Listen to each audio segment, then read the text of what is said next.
வணக்கம் மக்களே. இது ரயில்வே லெவல் கிராசிங் கேட் தொடர்பான வீடியோ தான். இன்றைக்கி பத்திரிகையில் வந்த ஒரு செய்தி, தமிழ்நாட்டில் தெற்கு ரயில்வேயில் 276 நான் இன்டர்லாக்கிங் கேட், அதாவது இன்டர்லாக்கிங் வசதி இல்லாத கேட்டு இருக்குது அப்படின்னு சொல்லி இன்றைக்கி செய்தி வந்திருக்கு. அது இந்த செய்திக்கு பின்னாடி உள்ள நிகழ்வு என்னங்கிறது உங்களுக்கு தெரியும். கடலூர் அருகே செம்மங்குப்பம் அப்படிங்கிற அந்த பகுதியில் ஒரு 2 நாட்கள் முன்னாடி 56-813 அப்படிங்கிற விழுப்புரம் மயிலாடுதுறை பேசஞ்சர் ட்ரெயின் அந்த எல்சி கேட்டில் கடலூரை தாண்டி கடலூருக்கும் ஆலப்பாக்கம் அந்த இடையில ஒரு லெவல் கிராசிங் கேட்டில் அந்த கேட் கீப்பர் நான் இன்டர்லாக்கிங் வசதி இல்லாத நான் இன்டர்லாக்கிங் கேட்டை போட விட்டுட்டார். அவர் தூங்கிட்டாருங்கிறாங்க. அவர் கேட் போடலைங்கிறது ஊர்ஜிதமாயிடுச்சு. அதனால் ஒரு பள்ளி வேன் அதில் மோதி 3 குழந்தைகள், அப்பாவி குழந்தைகள், ஒன்றும் அறியாத பிஞ்சு குழந்தைகள் இறந்து போயிட்டாங்க அப்படிங்கிற செய்தியை நம்ம பார்த்தோம். இது தொடர்பாக ரயில்வே தொடர்ந்து ஆலோசனை கூட்டங்கள் நடந்துக்கிருக்கு. இதில் மத்திய ரயில்வே துறை அமைச்சர் அஸ்வின் வைஷ்ணவ் ஒரு மீட்டிங் போட்டு நேற்றுக்கு ஒரு பேட்டி கொடுத்துருக்காரு. அதில் இந்தியாவில் உள்ள அந்த கேட் தொடர்பானது அனைத்து நான் இன்டர்லாக்கிங் கேட்டுமே இன்டர்லாக்கிங் வசதியோடு செய்யணும் அப்படின்னு சொல்லியும் அந்த பேட்டியில் கொடுத்துருக்காரு.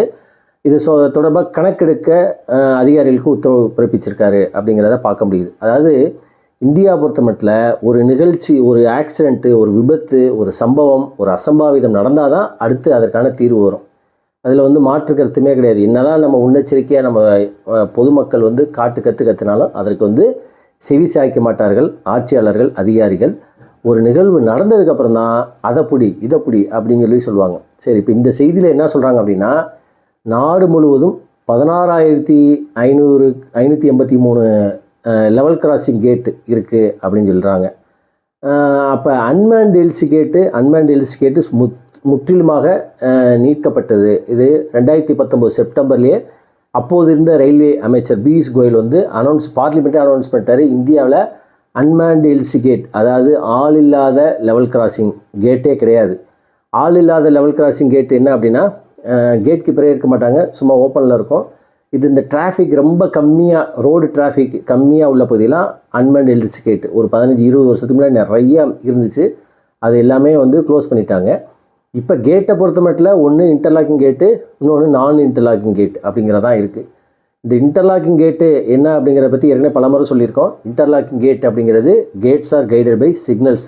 கேட் போட்டு அந்த சிக்னல் கேட் போட்டு அதை மூடி அந்த சாவியை கொண்டு போய் ஒரு பாக்ஸ் மாதிரி இருக்கும், அதில் திணிச்சாதான் சிக்னல்ஸ் 2 சைடுமே இருக்கும். அது கிட்டத்தட்ட ஒரு 400 மீட்டர் 500 மீட்டர் அந்த இடத்துக்கு தகுந்த மாதிரி. இப்போ கருவாக இருந்துச்சுன்னா அதுக்கு ஒரு மாதிரி வைப்பாங்க, ஸ்ட்ரைட்டாக இருந்துச்சுன்னா ஒரு மாதிரி வைப்பாங்க. அந்த சிக்னல்ஸு இந்த கேட் கீப்பர் போட்டால் தான் அந்த சிக்னல்ஸ் கிளியர் ஆகும். அது க்ரீனு, எல்லோ அந்த மாதிரி வரும்னு வச்சுக்கோங்களேன். எப்பயுமே சேஃபானது இன்டர்லாக்கிங் கேட் அப்படிங்கிறது தான். இன்டர்லாக்கிங் கேட்லேயும் விபத்து நடக்கும். எப்போ நடக்கும் அப்படின்னா, ஏதாவது ஒரு லாரி டம்முன்னு இடித்து ட்ரெயின் வர நேரத்தில் ரயில்வே ட்ராக்கில் இருந்தால் தான் அது ரொம்ப ரேராக நடக்கக்கூடியது. அப்போ சேஃபான கேட் எது அப்படின்னா இன்டர்லாக்கிங் கேட்டு தான். இப்போ இந்த நான் இன்டர்லாக்கிங் கேட்டு தான் ரொம்ப ரொம்ப டேஞ்சரஸ். எப்படி அன்மேன்டு எல்சி கேட் இருந்துச்சோ அதே மாதிரி இந்த நான் இன்டர்லாக்கிங் கேட்டு. ஏன் அப்படின்னா, அந்த கேட் கீப்பர் கேட்டை போடாமல் விட்டாலோ, அல்லது கேட் போடுறதுக்கு முன்னாடியே அவர் ப்ரைவேட் நம்பர் அந்த சீக்ரெட் நம்பர் ஸ்டேஷன் மாஸ்டருக்கு சொல்லிட்டாலோ, இந்த மாதிரி அசம்பாவிதங்கள் இப்போ கடலூர் செம்மங்குப்பம் நடந்த மாதிரி விபத்துகள்லாம் நடக்கிறதுக்கான வாய்ப்புகள் உண்டு. இப்போ இந்த அறிவிப்பை தொடர்ந்து ரயில்வே அமைச்சர் அவரோட அறிவிப்பை தொடர்ந்து தெற்கு ரயில்வேயில் சதர்ன் ரயில்வேயில் 276 நான் இன்டர்லாக்கிங் கேட் இருக்குது அப்படிங்கிற செய்தியை பார்க்க முடிகிறது. நான் இன்டர்லாக்கிங் கேட்டெல்லாம் விரைவில் இன்டர்லாக் கேட்டாக மாற்றணும் அப்படின்னு சொல்லி பயணிகள், பொதுமக்கள் எல்லாருமே குரல் கொடுத்துருக்காங்க. அது தொடர்பாக எந்த அறிவிப்புமே இல்லை. ஆனால் எத்தனை நான் இன்டர்லாக்கிங் கேட், அதாவது இன்டர்லாக்கிங் வசதி இல்லாத கேட்டு, அது 276 கேட்டு தெற்கு ரயில்வேயில் இருக்கவும், அதிகமாக 100க்கும் மேற்பட்ட கேட் திருச்சி டிவிஷனில் இருக்குது அப்படின்னு சொல்லி சொல்கிறாங்க. இதுதான் செய்தி. இப்போ இதை விரைவில் அதை என்ன செய்யணும் அப்படின்னா, நான் இன்டர்லாக்கிங் கேட்டெல்லாம் இன்டர்லாக்கிங் கேட்டாக மாற்றணும். இன்டர்லாக்கிங் கேட்டை மாற்றுறதுக்கு ஒரு பெரிய லெவலில் ரயில்வேயை பொறுத்த மட்டும் இந்த ஃபினான்ஷியல் கிரன்ச் என்று அழைக்கக்கூடிய நிதி பற்றாக்குறை அப்படிங்கிறதெல்லாம் கிடையாது. ஏன் அப்படின்னா, ரயில்வேக்கு போதிய நிதி மத்திய நிதி அமைச்சகம் தான் கொடுக்க போகிறாங்க. இவங்க அது அப்ரூவல் தான் தேவையை ஒழிய ரயில்வேக்கு ஒரு பெரிய செலவுலாம் ஆக போகிறது கிடையாது. அதனால் வந்து எல்லா இந்த 276 கேட் ஒட்டுமொத்த சதர்ன் ரயில்வேங்கிறது சென்னை டிவிஷனு, நம்ம Trichy division, Madurai division, Palakkad division எல்லாமே சேர்ந்ததான் டிவிசி, இந்த சேலம் டிவிஷன், இது எல்லாம் சேர்ந்ததான் சதர்ன் ரயில்வே. இந்த சதர்ன் ரயில்வேயில் 276 நான் இன்டர்லாக்கிங் கேட் இருக்குது. அதை இன்டர்லாக்கிங் கேட்டை மாற்றணும் அப்படிங்கிறதா வந்து பொதுமக்களுடைய கோரிக்கை. இன்றைக்கி தான் இப்போ கணக்கு வெளியில் வந்திருக்கு. இதுதான் வந்து இந்த செய்தியோட ஒரு சாராம்சம். சென்னை டிவிஷனில் நான் இன்டர்லாக்கிங் கேட்டே கிடையாது. அதே மாதிரி அன்மேன்டு எல்சி கேட்டுமே கிடையாது. அன்மேன்டு எல்சி கேட்டு முழுவதுமாக கிடையாதுன்னு சொல்லிட்டாங்க. சார் 2019 இந்தியா முழுவதும். சென்னை வந்து ஒரு பெரிய டிராஃபிக் அதிகமான மக்கள் தொகை கொண்டு அதிகனால நான் இன்டர்லாக்கிங் கேட்டுக்கு இருக்கிறதுக்கான வாய்ப்பு இல்லை. இந்த திருச்சி டிவிஷன், மதுரை டிவிஷனில் தான் வந்து அதிகமான நான் இன்டர்லாக்கிங் கேட் இருக்குது அப்படிங்கிறத பார்க்க முடிகிறது. விரைவில் இதற்கான ஒரு முடிவு வரும் அப்படின்னு சொல்லி எதிர்பார்க்குறாங்க. இப்போ இதுக்கெல்லாம் டெண்டர் விட்டு இனிமேல் வந்து நான் இன்டர்லாக்கிங் கேட்டாக மாற்றணும் அப்படிங்கிறத பொதுமக்களுடைய கோரிக்கை. நான் இன்டர்லாக்கிங் கேட்டை பொறுத்த மட்டும் எப்படியெல்லாம் செயல்படுத்தணும் அப்படின்னா, அதுக்கு என்ன ப்ரொசீஜர், ரயில்வேயில் ப்ரொசீஜர்ஸ் என்ன வச்சுருக்கான் அப்படின்னா, நான் இன்டர்லாக்கிங் கேட் வந்து always closed against road traffic. அதாவது நான் இன்டர்லாக்கிங் கேட் வந்து எப்போயுமே மூடியே இருக்கணும். அது வந்து ரோடு டிராஃபிக்கே திறந்தே இருக்கக்கூடாது. கேட் கீப்பர் வந்து என்ன செய்யணும் அப்படின்னா, இப்போ ஒரு பஸ்ஸோ லாரியோ டூ வீலரோ இல்லை இந்த கடலூர் செம்மங்குப்பத்தில் நடந்த மாதிரி ஒரு வேனோ கிராஸ் பண்ணணும் அப்படின்னா ஸ்டேஷன் மாஸ்டர், நியரஸ்ட் ஸ்டேஷன் மாஸ்டருக்கு, அவருக்கு எந்த ஸ்டேஷனில் கண்ட்ரோல் இருக்கோ அந்த ஸ்டேஷன் மாஸ்டருக்கு ஒரு ஃபோன் இருக்கும். எப்பவுமே 2 பேர் மட்டும்தான் பேச முடியும், வேறு யாரும் பேச முடியாது.